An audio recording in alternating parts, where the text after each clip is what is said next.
We were actually in the middle of the South Pacific Gyre, halfway between Easter Island and Tahiti when lockdown began.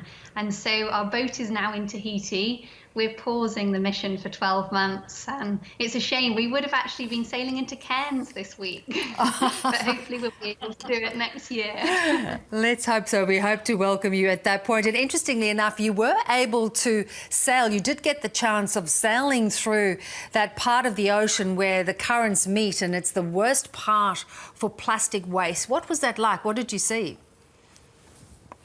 Absolutely.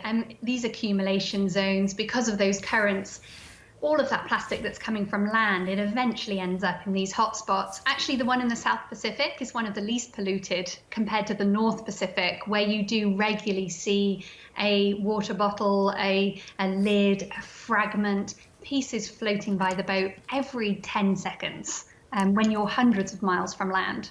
That is extraordinary.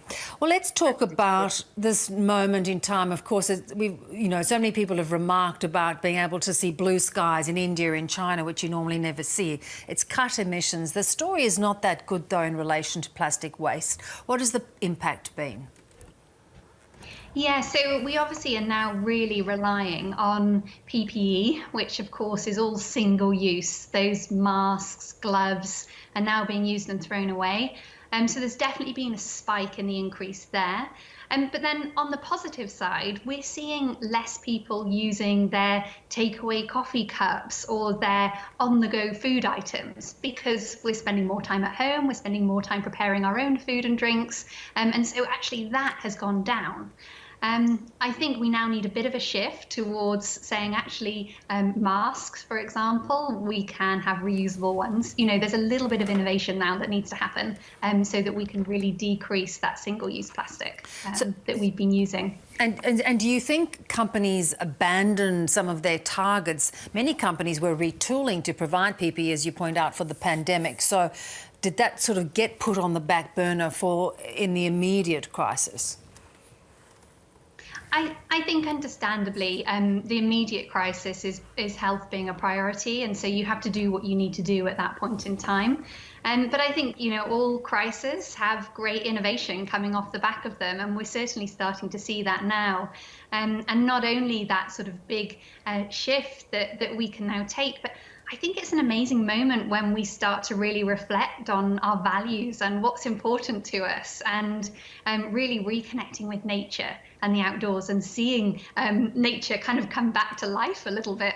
And we've seen certainly seals on beaches here in the UK that you've never seen a seal on ever before. And it's great to see. It's extraordinary. Do you think it gives campaigns like yours a moment to sort of grasp, because I suppose people think, well, as we start coming out of this, and we're seeing so many countries where restrictions are being eased, do we just very quickly click back into our old ways? I think that's the key here. We need to take this as a reset moment to now go forward with new ideas. In fact, what we're doing now that we're on land and unable to be sailing across our oceans, we're really taking the most of this opportunity. And today on World Oceans Day, we're launching the Shift platform, which is a way of navigating through the hundreds of different solutions that we know there are to solve the plastics issue. And one thing's for sure, we need to be solving this issue on land, on our doorsteps, as close to the source as possible. But sometimes it's hard for businesses and individuals to know where to start. So the Shift platform, which is on shift.how, you can go and check that out and navigate through these options. We worked with SAP on some great technology to help really you zoom in on the solution that's most appropriate for you to make the biggest impact. And so we're hoping that everyone on this World Oceans Day can pick up that tool and start to use it so that we can come out of this lockdown with some real positivity. And let's talk, though, for a moment about third world countries. We look at a workforce of waste pickers across Indonesia that have probably been severely impacted during this crisis, and countries that don't have the resources to perhaps take that moment in time. How do you see them getting through this, and how much of a setback might it be for the work that you are trying to do?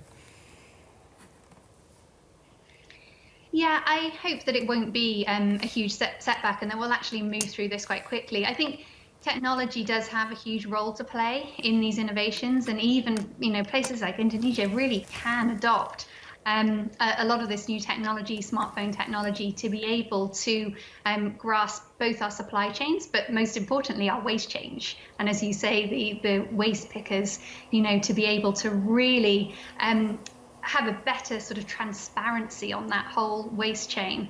And so again, I hope it can be a reset moment for other parts of the world too, but we need to get creative in terms of how we solve the problem. As you say, otherwise it could become a bigger issue than we have before. Very salutary advice at this point. Good to talk, Emily. All the best. Thanks.